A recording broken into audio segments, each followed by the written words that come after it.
Hello, everyone. Welcome back to the Trading Room. I'm Shane Vernier, and this is the U.S. government shutdown strategy session. Today, we're going to go ahead and we're going to go over a few of the things that we need to know moving ahead with our scheduling. Our stream schedule is going to be a little bit different.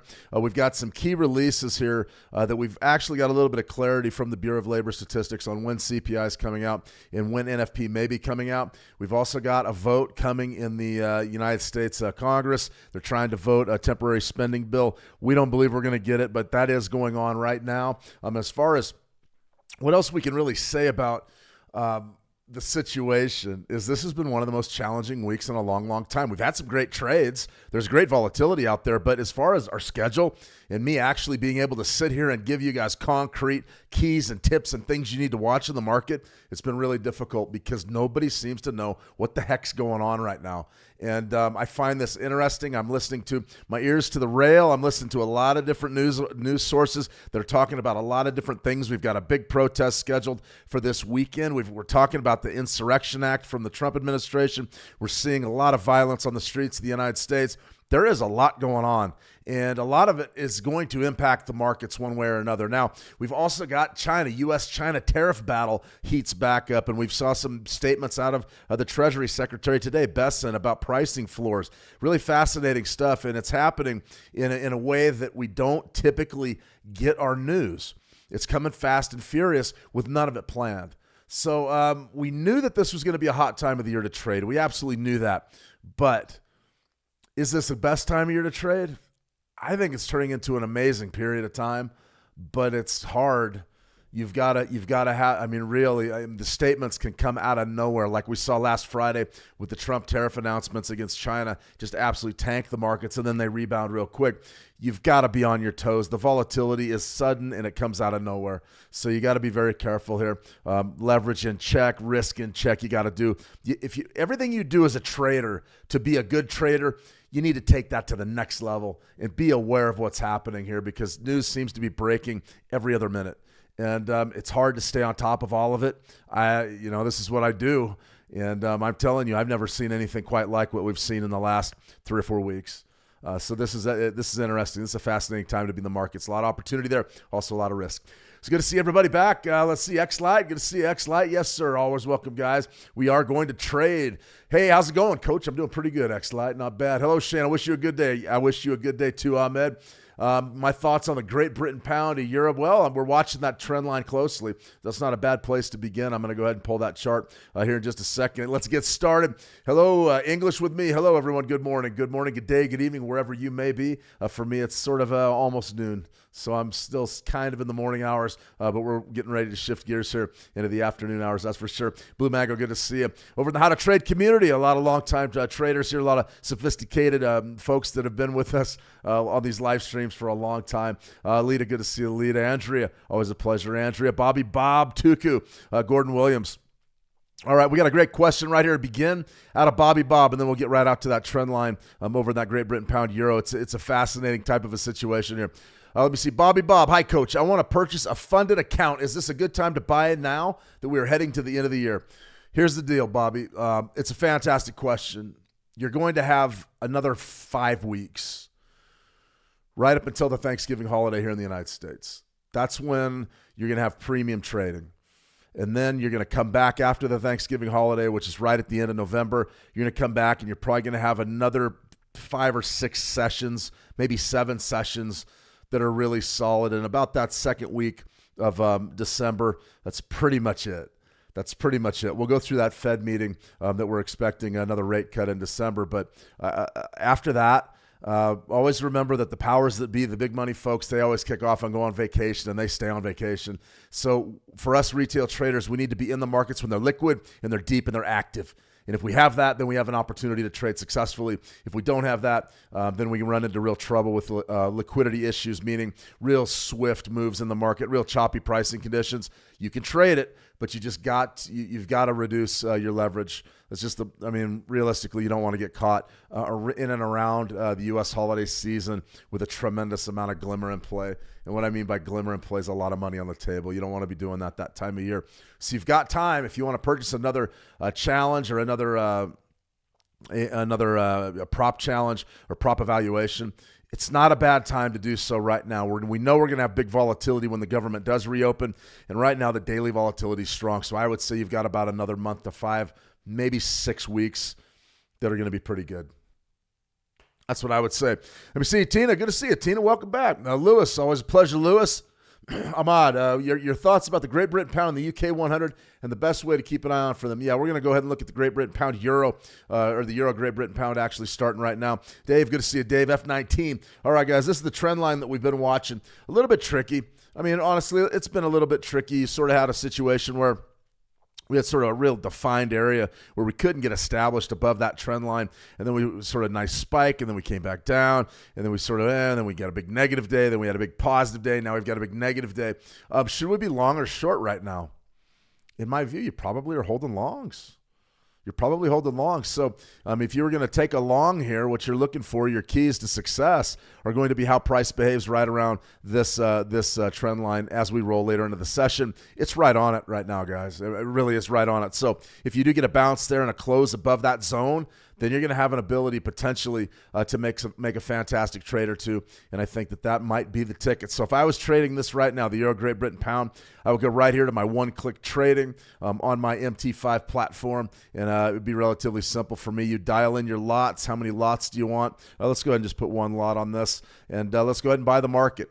So now if I was going to buy this market, okay, we're officially long right here.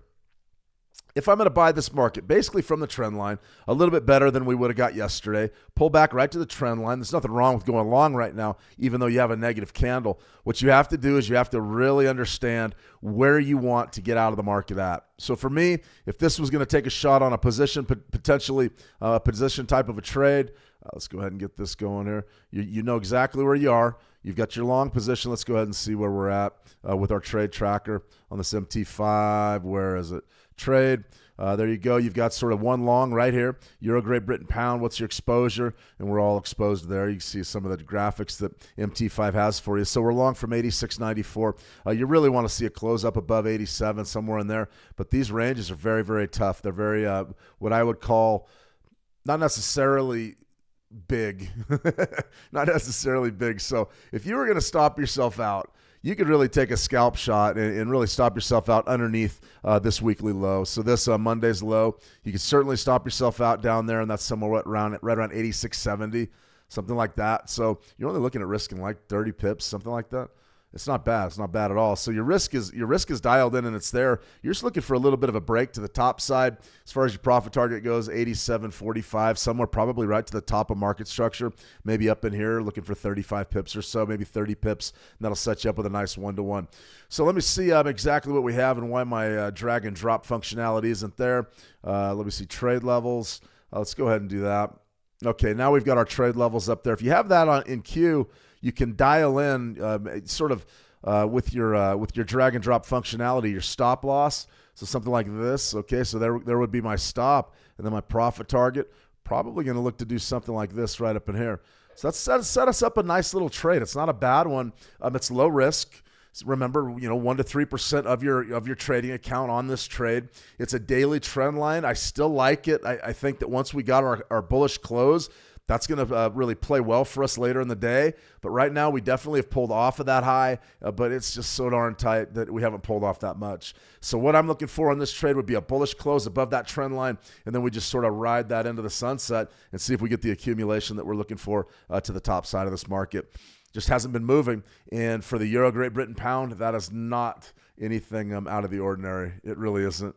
This thing doesn't, sometimes the Euro Great Britain pound just goes into hibernation and does not move. And if that's the case, you can really get chopped up. I think this looks pretty good, though. As far as what I think about the Great Britain pound and the UK 100, I think that global equities are showing a lot of strength. This right here is the US 100. If we wanted to look at the UK 100 just very briefly, what do we have? You have the same basic thing. You've got a long-term uptrend. The money is flowing into global equities. So if I was going to make sort of a couple blanket statements towards the UK 100, the first thing I would be looking at is 95 even. That's absolutely a big-time zone. You can see sort of our all-time high right there is 95.76. So we're getting that compression that we really are not depending on, but expecting around these key levels. So what do you think the big key level is here? All right, you've got a couple of them. You're going to have 750, and these aren't exact guys. I'm not going to dial them in exactly. You guys go right ahead and do that. But 10,000. So what would you be looking at from here? 95, 97, 50, and 10. Those are areas that we're going to be interested in moving forward. As far as what we see right now, we see bullish participation. And I want to be long. I want to be long equities just because we are going into a dovish policy. You can see all of our old analysis. Man, that was a long time ago. When did this analysis come across? That was back in October of 2022. Kind of a nice pullback there. But something like this, what do you want to do? You want to be long or short? I want to be long. As long as we're cutting interest rates around the world from the BOE to the Fed, as long as everybody's cutting interest rates and going into that quantitative easing mindset, I want to be long. The problem is we're probably not going to get that major washout just yet. Now, let's say we were going to wait for that big washout and big pullback here in the US 100 or UK 100. You're looking at 9,300. I mean, you have to come off like 600 points. You've got your 13-period EMA, your 13-month EMA there. I mean, it's all ready. I mean, you really are all ready to make the trade. It's just a real question of when do we get it. I'm not sure that we get it anytime soon. So you definitely want, I have a long side bias. We can bring down, we can bring our sort of our time frames down as low as we want, but are we really getting anywhere with any of this? Not really. I mean, it's just sort of choppy. There's your big correction that came through with the tariff talk, and now you've sort of got something like this coming back down. It's not far enough really to get too involved here. If you wanted to do something like this, you go spike low, maybe do a spike high, maybe 62% down there, 93 and a quarter. Probably a pretty good little trade right there if you wanted to take a long. As far as Great Britain pound USD, we sort of had our ideas with this pair. I sort of had my trade idea out, and I've been an outspoken. Really, I want to bid and play against the dollar. Right now, you're starting to see the U.S. dollar index give a little back today.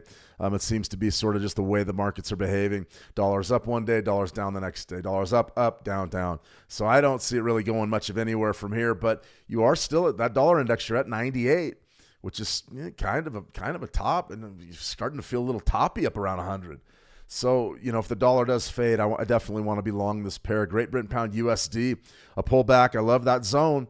131.50, 131.75 to 131.50 is fantastic. We're still, about 200 points off of that, 200 pips off of that. Without any economic data from the U.S. government, I think it's going to be tough to get that trade.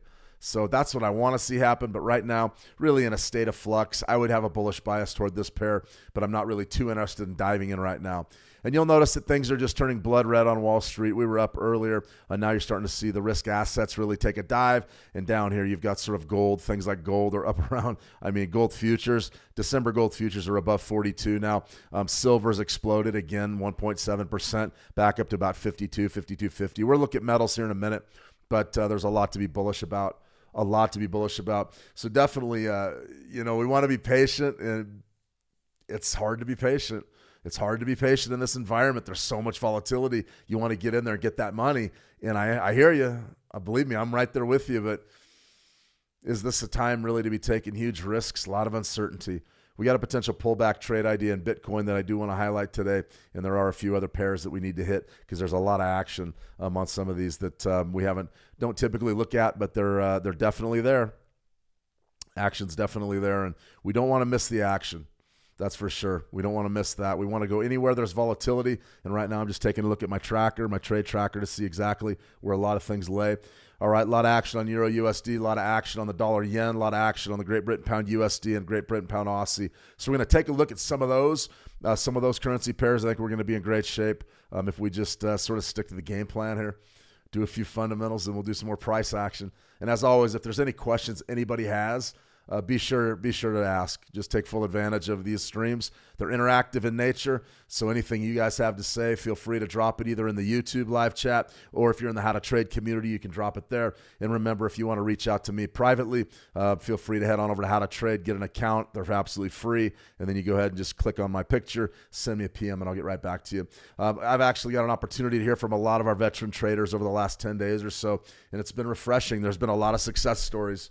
There's been a lot of folks that are making very, very nice money right now, and that is what it is all about. Make the money. Make the money. Remember, 2 rules on this stream. If it makes money, it's the right answer. And if I don't know, I'm not going to lie to you or BS to you. If I don't know, I'm going to tell you I don't know. Right now, there's a lot of things I don't know, but I do know the markets are beginning to tank. So my guess is there's some sort of tariff talk on the table. All right, here we go. Welcome to the Switch Markets community. If you need a place to trade, head on over to Switch. You've got that reverse KYC program. You can get up and running very quickly, very, very quickly. Bitcoin, let's see, Andrea, Bitcoin right around 110. Yeah, that's where we're going to be going first, I think. And then the U.S. stocks are cratering right now. Fascinating stuff. Let's see if we can maybe get a trade. All right, here's your trade idea. Trade update. Is Bitcoin entering a bear market? Yesterday, I really said I love the bullish side of it. You'll notice that in our Bitcoin ideas, these key levels are messed up because there's no mechanism by which to track anything over 100,000. So it sort of messes up the decimalization of the key level and the next level. So just look in the text. The text is where I give you the levels, and I believe it was 107,250. We're looking for a bid there. Well, I mean, you can see Bitcoin right here. You've got a big time pullback, and we're starting to push those monthly lows right down around that 106.47 level, 106.5. Watching that closely. I want to be aggressive down here, though. Right now, we're seeing compression right around 110, and we talked a lot about 110 as being very, very important. Sort of highlighted this yesterday. The 110 zone really is one of the more attractive key levels as downside support. A lot of people have bought it relatively recently. There's no question about it. I mean, take a good look going back to the 10th of October, last Friday in the tariff talk. Boom, boom, boom. You've got 1, 2, 3 checks, 4 checks. Yesterday we checked it. Now we're checking it again. Now, most of the time you're going to see traders. I watched some, I'm not going to name names because I won't throw other people under the bus. And however they're trading, whatever they're trading, however they're trading, it's great. But the idea was they were looking at volume accumulating towards the top and bottom of ranges and calling for reversals off of that. Now, best way for me to do this is to try to pull maybe a let's see if we can get a strategy, not necessarily a strategy, profiles, time price opportunity. That's what we want. And I don't know that you're going to get any of this for Bitcoin, any of this data for Bitcoin, but something, yeah, it's very, very sketchy. What we wanted was volume, and you're not going to get much on something like a Bitcoin.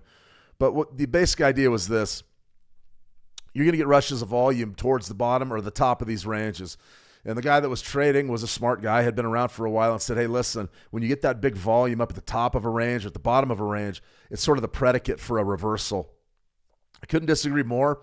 What essentially happens is if you know why the volume's coming into the market, and there's a lot of reasons for it. There's news items, there's scheduled press releases, there's surprise news items, there's geopolitical angst, there's also key levels. And I've been talking a lot about key levels over the past 5 months because we have been trending and moving into uncharted territory. And when you go into uncharted territory, that's basically all you have going for you. Well, Bitcoin, we've traded 110 repeatedly, a lot. And now look at what you have. Well, Shane, we really love bidding 110. And I said, I bet you guys do. I bet a lot of people do. But my point to the gentleman that was talking about volume at an extreme is I said, hey, listen, the volume's coming in, at least in Bitcoin, the volume's coming in there because of a key level. And once that level's gone, we'll see the big drop. Now, right there, 1, 2, 3, 4 out of the last 5 daily lows have been right around 110. We're testing 110 right now. It looks to me like that's going to give way. Eventually, there will not be enough bidders to support this market. And once there's not enough bidders there, you're going to run into big trouble here. And what is likely to happen is you're going to get a big sell-off. So when I mean big sell-off, I'm talking about 110, probably right down to our support zone. I think that's a real juicy area. So I was aggressive. I believe the entry was in the trade idea yesterday. It was 107.250, I believe, 107.25. I like the idea of getting in a little bit ahead of our level just because I don't want to be left out in the cold. A significant risk. You're going for about, $2,000 there, 2,000 pips. I'm looking for that bounce to go right back up to 109. So the idea here for me, if this was going to be a perfect trade, I would be looking for this. Compression, compression, compression, break, get overextended down there, and then we get that bounce. Sort of that dead cat bounce we were talking about yesterday. Only this isn't a dead cat. We are following a macro trend. There are a lot of bidders in there with Bitcoin. But really, what do we have here? Test. Boom, boom, boom, boom. You're going to give. That level's going to give way. The only question is how low do we go once 110 gives? I think we're going to go right down there to really just a key zone. I think our key level is exactly where it needs to be. Very confident in that trade. very confident in that trade. Not to say that it's going to be a winner, though. I mean, it's really hard to, it's hard to put your finger on these markets a lot of times, but I would be very surprised if we don't see a test of that zone followed by a swift bounce. I like that one a lot. So we'll be looking at that probably potentially tomorrow with a trade update. It looks to me like it's going to come into play. That's for sure. All right, we've got a few things that we do need to look at on the fundamental front. This was our trade update, week 42. We've had some changes. And what the changes have been is the BLS, actually the Bureau of Labor Statistics here in the United States, came out and they made a few announcements that really do start to give us forward guidance on where we think the scheduling for our economic events is going to be. And just to give you a quick look at this, this is what they're showing on the BLS government website. Now, we've seen this press release a few times. Suspension of government services. This website is not currently being updated due to the suspension of federal government services. The last update to this site was Wednesday, October 1st. Okay, we know that. But here's one that they dropped just the other day. I believe it was yesterday or it was last Friday, but it was last modified date was October 10th. So if they dropped this the 10th, they probably did it maybe after the market or we just flat missed it. That's possible. September 2025 CPI release rescheduled. Here's what's important. The BLS will publish the September 2025 Consumer Price Index on Friday, October 24th, 2025 at 8:30 a.m. Eastern. So we're talking about next Friday as being CPI day. Now, here's what's interesting because remember, we're still waiting on that jobs report. No other releases will be rescheduled or produced until the resumption of regular government services. This release allows the Social Security Administration to meet statutory deadlines necessary to ensure the accurate and timely payment of benefits. The Social Security payments, they're based on inflation. So what they have to do is they have to work the inflation numbers to know how much the government has to pay Social Security beneficiaries, and that's something that the government probably is not going to let slide on. They like to keep their voters, and if you stop missing Social Security payments, you're probably going to lose a lot of votes. So they said, well, we're going to have to go ahead and fire that up. So what we're looking at here is we're looking at CPI next Friday, as of right now today, and NFP being off the board until some further point in time. So if you do get the government to actually make a deal, to get in there and make a deal in the next day or two, well, today's Wednesday, tomorrow's Thursday. So if you get a deal in place, you may get NFP as early as Friday. Right now, we've canceled the streams for Friday. I'm going to be out of the office. But if they do have NFP, I'll find a way to do NFP live. That's about all I can say. We've gone 2 weeks in a row trying to do the NFP live, and the government doesn't seem to want to cooperate. So that sort of leaves us where we're at right now, which is in a state of flux. Right here, here's your latest updates. Government shutdown live updates as the Senate prepares for the 9th vote to fund the government. We'd be very surprised if they, in fact, get there. What to know on day 15 of the government shutdown. The shutdown is entering its third week. Senate is expected to vote for a 9th time Wednesday afternoon on a House-passed bill that would reopen the government as Democrats and Republicans remain at odds. The problem is nobody's moving. Right now, it needs 60 votes. The bill would need 60 votes. No new Democrats back the measure, which means that the Republicans are still about 8 votes short. That's a lot of votes when it comes down to a Senate that's roughly 50-50 with a slight majority there. So there's a lot of things. There's a lot of things happening. Next Senate vote is for 2:15 p.m. Eastern, so we're going to be looking at that for that vote to commence probably another 45 minutes. Like I said, we're not expecting this to pass, but it may. And if it does, then we're going to see a lot of action. So why is crypto plunging right now? Why are the markets coming off? I'm watching the U.S. or the Dow Jones is now off about 150 points. So we're seeing some weakness, and it's all about tariffs. Right here, Trump administration will set price floors across a range of industries to combat China. Price floors are sort of interesting. That means that what? It means that we're going to make sure that some things cost a specific amount. It's funny that his choice of words here is price floors, not price controls. If you remember the last election, price controls were a major part of it. You don't ever want to say price controls if you're in a Republican administration, so they're going to say price floors anyways. I don't really know the difference. Maybe there's a big difference. But this is all about tariffs right now. Besson says market weakness won't deter U.S. from taking strong action against China. That means that the administration's not worried about a big market correction that probably would stem from another big tariff scare like we had in April. And Trump threatens China with cooking oil embargo over soybean snub. That was about like 100% tariff or something. I mean, it was a big one. This is the one I'm interested in, though. Fed's mirror sees China trade tensions as a further reason for quick interest rate cuts. Now, remember, everybody in that FOMC committee, on the committee, or in that boardroom, there's a lot of ambition in there. That's the bottom line. I mean, you want to make money. I want to make money. Those folks want money and power. And right now, they know there's a lot of positions that are going to be open for pretty much debate coming in next year. You're going to have a new Fed chair that's going to be nominated and more than likely approved. You're also going to have a new vice chair. So you're going to have a new chairman and a new vice chairman. Those folks are going to be major players on top of the FOMC. Those folks are going to be nominated by the Trump administration. The Trump administration wants rate cuts at all costs. That's the way it is. They want cheap money. And right here, you have someone else stepping up and saying, well, these tariffs and these trade tensions, we should probably just cut interest rates down as low as we can do it. So this Mirren has advocated for another 1.25 percentage points in cuts on top of the quarter point move approved in September. So what does that mean? It means the prime rate's going to go right down around 2%, which is what I've been saying for a few months now, since we've really seen what the FOMC is going to look like in the near future. That means your dollar is going to be devalued, your stocks are going to be going up, your risk assets are going to be going up. Really an amazing time to be in the markets. It really is. I don't really know what else to say about it other than we are changing from a period of trying to get out of the unlimited quantitative easing with rate hikes and tightening policy, trying to rebalance the economy with that pricing stability and your employment, and now you're going into rate cuts. Not just a little bit either. They're going to be significant, and I don't know what that does to inflation. I don't know how you can control inflation without rate cuts. Maybe that's where the price floors come in. I have no idea, and I don't think that the powers that be know either. I think they're going to feel that out as they go along. I expect some real fireworks at the next Fed meeting. I expect the next two Fed meetings to be hotly contested. We're supposed to get quarter point rate cuts in each one. I don't know that that's going to be the case. But we do know that next year is going to be the year of the rate cut. Just looks the way that it's going to be. Okay, we've got a few of these markets that we do need to hit. Euro US dollar. Interesting stuff. 120 was really the key level that we were looking at. Liked that one a lot.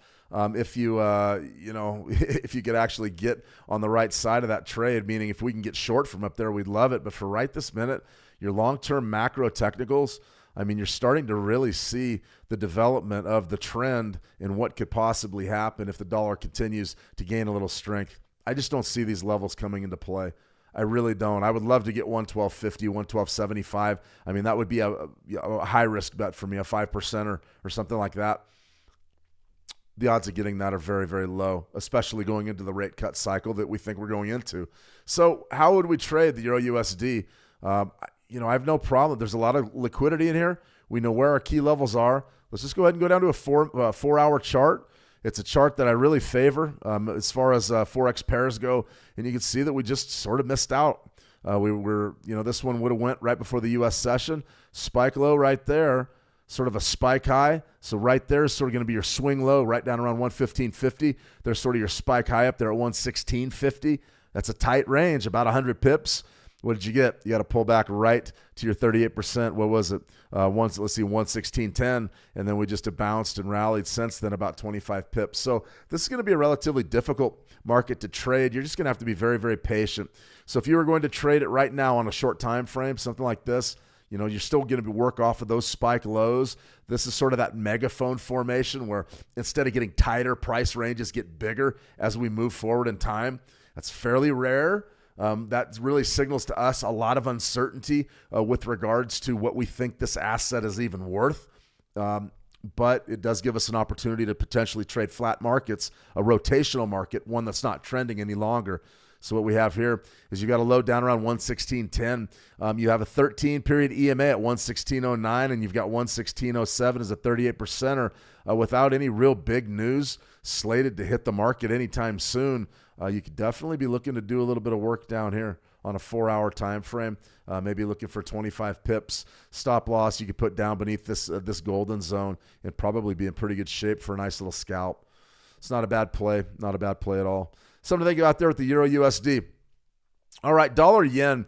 We really wanted to get back to this 920 EMA crossover with the dollar yen because it really is one of those instructive type of charts. Now, this is a daily chart with the dollar yen. You can see right there, there's our gold bar, and we sort of gapped up after, about a week ago. We came in on the 3rd, something like that, and we just gapped up, and we had really a beautiful week before we got the big pullback on the tariff news. So, it was sort of, what do we do now? Well, I think you still have to be bullish. I really do. Do you want to buy a Fibonacci level here? You certainly could. You've got your 9 EMA. Your 9 EMA crossed over your 20 EMA, so it is a buy. Theoretically, you bought right here. Do you want to get long still? I think you probably could. You got 150.71. Our 9 EMA is right there at 150.114. So this is sort of a real interesting zone of about 40 pips. I would be probably looking for 150.75s, a little bit better entry point than you have right now. I think that would be key. You just got to wait this thing out. You got to wait it out, and in waiting, you can get better trade location. You just have to be patient. But I do like this. I think this is a fantastic opportunity potentially to bid this thing on this dollar yen. Now let's go to a weekly here, just very quickly here. The weekly, essentially, that's what you're doing. You're trading the last 2 weeks. Something like this. Now, one of the things about, taking a 920 EMA crossover is your time frame. You got a crossover right there that was your buy signal, but you'll notice the market was really choppy, and more than likely you got stopped out there before you got the real big move. So if you wanted to play a pullback here on the weekly, you certainly could do it, and that's essentially what we just had up there, a 2-week range and a nice little pullback. One of those things. We already looked at the Great Britain Pound USD. Let's take a look at one more of these. And then any markets that you'd like to look at, I'm more than happy to assist. We had one of these trades a while back on the 920 that was pretty good. This right here is Great Britain Pound Australian dollar. Now, the Australian dollar has been on fire lately because of the gold market and most precious metals really being on the rally right now. This Great Britain Pound Aussie, nice big sell signal on a weekly. Since then, it's sort of been compression. Do we have a conflicting indicator? We have a sell right there, a big purple bar. So you're doing all right. You haven't been stopped out yet. Your stop out's going to have to be up there somewhere. But how about the daily? You got conflicting indicators. So what do you do in that situation? Do you want to play the weekly to the short or the daily to the long? I don't know. I think the daily is probably the best way to go here. It looks like that weekly chart's flattened out and you might actually get chopped up. I would probably be, especially after this move, that's a nice big bearish move coming off of that sell. And now you've got a bullish type of move with the Great Britain Pound Australian dollar. I would probably be thinking about potentially taking that thing to the long side. I think it's possible. Now, a lot of folks are probably really favoring that short side of this market, and I understand why. But still, now you've got a bit of a change in what's happened with regards to your macro market state. You've got the big move. Right there is your big move back on the 10th of October. The tariff talks messed everything up for the Forex, and now you're flat there. You got an inside bar, and now you've got one of these where our crossover did develop for this week. That's a tough one to pass on. How about the 4-hour chart?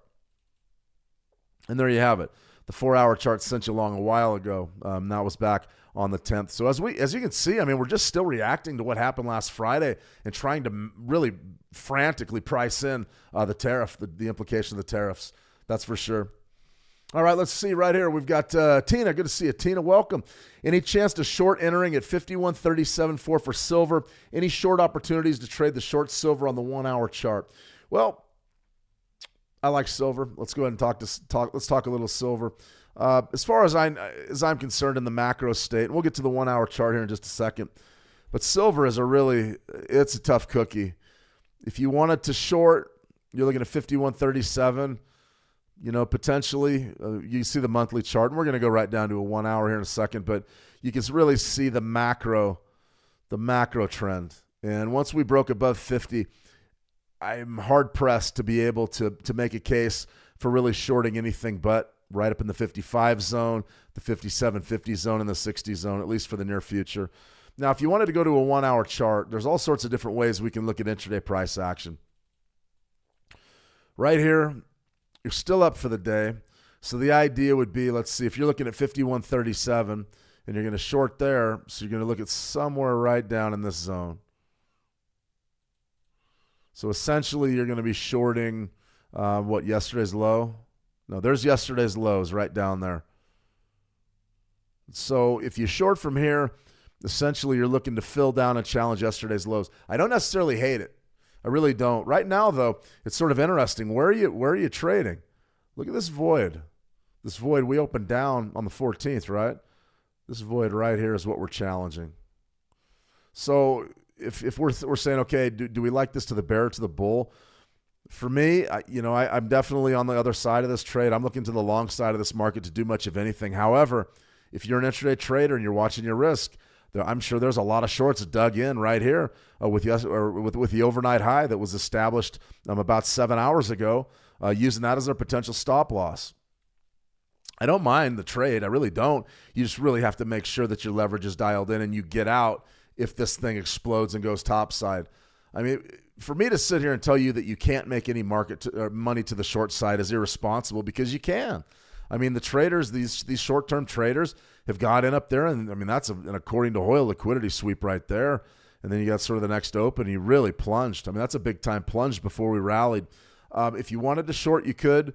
If you're going to short from down here, I'm not really sure where your stop loss is going to be. Maybe up here. If you're going to take a position, maybe up there. And if that's going to be the play, then you're going to have to see this market extend down past 50. And I think that might be a challenge for this trade. But if you're scalping and you really like this area as being a potential short, you may be able to do something like that and make it work. So just be sure that your risk is dialed in. You don't get too overextended, because that could really be a challenge. Now, as far as something like the 920, let's go ahead and go to a 1 hour chart and see what's developing here. If you're trading silver, $50 has to be on your mind at all times. More than likely, that's going to be an area where they pull back and bid, a lot like Bitcoin from 110 that we just saw 4 times in a row, and Bitcoin's challenging that zone again. So I would look at 50 as being a key level. We broke 50 right here, and then we just exploded to the top side after an area of compression. But this zone, I mean, very, very important that we understand where that is, because more than likely that's going to be an area, sort of a demand zone where you're going to get bidders. So if you were looking to take a short here and just use this 920 or took a look at it, you can see your crossover is setting up. So, theoretically, this was your bid yesterday evening, right after the Tokyo Open. Got a pretty nice rally out of it. Now you're looking potentially to take a short. Could you take the short and maybe ride this thing down to 50? Yeah. What would your entry point going to be? Well, we don't know. We have to have the crossover set up first. So that's going to be fascinating the way that plays out. I think you could be in an interesting position rolling to the short. Just remember, if you do go short silver, be aware of where 50 is. And if you see order flow pick up and the market start to rally in your face, you need to be very careful, because the sky seems to be the limit for these markets. Now, nothing goes up forever. Nothing goes up forever, but it's really hard to argue with the direction of gold and silver right now. I mean, those are really just extreme bullish trends. All right, let's take a look at gold here, and that'll be the last one. Let me see, 53.095 stop loss. Yeah, so, I mean, you're pretty close to this swing high up here. Yeah, I mean, if that's going to be the trade, I mean, like I said, it's very possible. Just be aware of 50 to the downside, Tina. You don't want to get in a situation where the price has to break 50. It certainly can. And if it does, you might be in position to get a big-time profit there. Just be sure your risk versus reward is balanced. If you're going to risk that swing high up there, be sure that you're paid for your effort. You definitely always want to be rewarded for your effort and not get chopped up accordingly. All right, let's see. Let's take a look at gold and then the Great Britain Pound USD. All right, I'll pull that up one more time, but my analysis is the same on that, Ahmed. We have a key level way down the queue that I'm waiting for, but does it come into play? I don't really know. As far as gold goes, pretty easy market to trade. Get long. This was interesting. We talked a lot about this over the summer. If you missed any of those old live streams, check them out. We covered gold pretty much every day, and the idea was there was sort of your bullish pennant on the monthly time frame, and we knew once that broke, we weren't just going a little bit high, we were going a lot high, and that has been the case. That's been absolutely spot on. So right now, I'm buying. I want to buy, and buy. I think if you're looking at the gold market and you're thinking, okay, is there a little bit of is there anywhere where I could stick, maybe short, maybe short-term scalps to the short? I would be saying 42.50. You're making all-time highs pretty much every other hour, it seems like. So you're at 42.50. That would be your next key level up for call or up for debate. And then 42.5, something like this. You're going to want to know where that is, 42.5. Excuse me, 45.5 or 4,500. Sorry, we're getting mixed up looking at all these different markets. But 4,500, definitely want that. And then 47.50 and then 5,000. 5,000 is going to be a great opportunity for us to short, just like 4,000 was. 5,000 is going to be a very good chance for us to short up there and maybe make a significant amount of money. Now, 42.50, is that as good as 5,000? No, it's not. But still, you could probably dig in right there and potentially sell and get that pullback similar to what we did at 4,000. But right now, I would much rather make my mistakes to the top side of the gold market. I don't want to lose a tremendous amount of money trying to short in the face of a trend that is just so strong. So right there, double bottom. There you have it. Pullback zone 41.15. So you got to see a pullback of about $70, $75, something like that, $77, and you'd have an opportunity maybe to get long. That's not a bad one. We're going to be watching for pullbacks in gold. Any pullback we really get in the metals markets, we're going to be thinking of hitting that thing long. That's for sure. All right, let's see. We got Great Britain Pound USD. All right, I'll pull this chart one last time, and then we'll go ahead and call it good. As far as, how do you trade this right now? The analysis that I just went over was relatively simple. You're looking at something like this, 31.50, 31.75. That would be really your money level. 31.70 is your 13-period EMA, 31.50. That's a pretty good zone to reside in. If you wanted to trade it right this minute, right now, what can you really do? It's sort of what I just lined out. It was something like this, working with that swing low. You could do that. Potentially 133.45. You've got the moving average right there as well. So, this is an interesting zone. That's an interesting area right in there, maybe for just a short-term scalp. You just got to be smart about what you do. You got to be smart about what you do. Watch your leverage, because that level, it's a 4-hour level. It's an intraday level. It's not like one of our monthlies where our monthlies are pretty solid. These intraday levels can get swept up, especially if we start talking tariffs this afternoon. Okay, guys, so your strategy for trading the U.S. government shutdown is keep your eye on the news and be ready for that thing to reopen. Right now, we're having a vote. We're talking tariffs. The U.S. equities are all over the board. We were up 400 in the Dow, and then we were negative by about 200, and now we're back to even. That's extreme amounts of chop. That tells me that maybe there's a deal in the offing somewhere, or maybe the tariff talks are getting relatively serious. So be careful with what you're doing today. It's very choppy. We're looking for the CPI number next Friday. We're not expecting NFP today as well. This Friday as well. So stay tuned for what's going on. Tariffs and the government shutdown are definitely running things. We'll talk about U.S. civil unrest and potentially the Insurrection Act a little bit later, probably more towards next week, as we see a lot of news coming out of blue states and blue cities that allude to potentially forming alliances and things that are, I don't know what to say about it. We're going to have to do some research, but I will tell you this. The worse that the civil unrest gets here in the United States, the shakier the markets are going to get, because it'll bring us into an area that is pretty unprecedented for like 100 years, 50 years. So we've got to really look at that as being a key market driver as well. As far as everything else goes, tomorrow we're going to have one of our exclusive Switch Markets live trading webinars, the opening range breakout strategy. We're going to go ahead and set up an orb. Now, I did have to move the time of that for a previous engagement. It's just the way it's been this week. There's been so much influx, but I have an engagement that popped up that I have to attend, and then we're going to be doing that stream, that opening range breakout.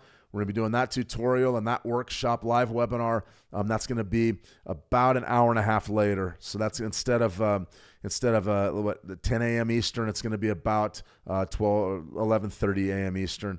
So remember the link that went out in the Switch Markets newsletter. Go ahead and give that one a click, and that one will still take you there. So that's over on the Switch Markets YouTube channel, and also it's going to be in the How to Trade trading room. So that's sort of our exclusive webinar series. And then as of right now, we do not have a live stream scheduled for Friday. I'm going to be I'm not going to be in the office that day, so I will be missing that. But I say the caveat: if we have an NFP release, I will do my best to go live and do NFP live. We just don't know, and it's really starting to bother me because it's messing up our scheduling. All right, guys, that's a wrap. Thank you for joining me today. Have a fantastic trading session. bullish. I mean, we're bullish Bitcoin, we're bullish gold, we're bullish silver. U.S. oil, that thing, we'll cover it tomorrow when the EIA number drops, but we're really looking for that U.S. oil to make a serious run at our 55 yearly low. I think that that's really starting to develop. Fascinating stuff, guys. Thanks again for joining me. Let me see. T. Marina, you said 12:30 a.m. or p.m. That's going to be 12:30 p.m. Great call. No, it's not going to be 10:30 at my time. It's going to be 12:30 p.m. And remember, if you miss it live, it's a live webinar. So if you miss it live, you can always watch it on catch up, either in the How to Trade trading room, or you can see it over on the Switch Markets YouTube channel. All right, guys, let me see. Thank you for the insight. Stay safe. Yeah, I mean, I'm going to wish everybody to stay safe. I think that we're seeing a lot of things.